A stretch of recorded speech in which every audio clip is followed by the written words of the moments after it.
Bawalamu muyina obujanja. Omusajja kwana otya n'omala emyaka 2, myaka 3. Omuyisa kitaawo oba muganda wo. Mwabagenda oleetera abasajja okutandika okumasturbatinga. Courtship ene yamba ebintu bingi nnyo.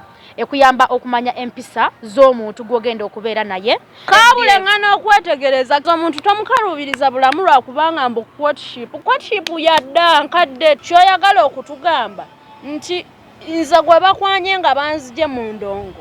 Sisobola kufumba n'embeerayo paka bukadde bwange.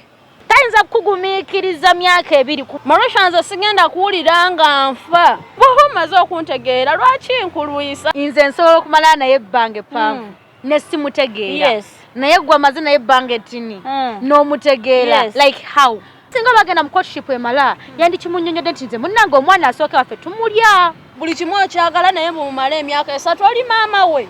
Sure are you? Nti gwe bajje mu ndongo. Enkeera omwami taddeyo mu ndongo najjayo omulala. Ate mabule bawalamu muyige n'okukola obwo obwavu bwe bubasa mu courtship. Mukazi okuntambuza wiiki nga kyennyo. Bw'agamba nti emyaka 2 mingi mulekage. Courtship ene yamba ebintu bingi nnyo. Nze simmangana. Tommangana.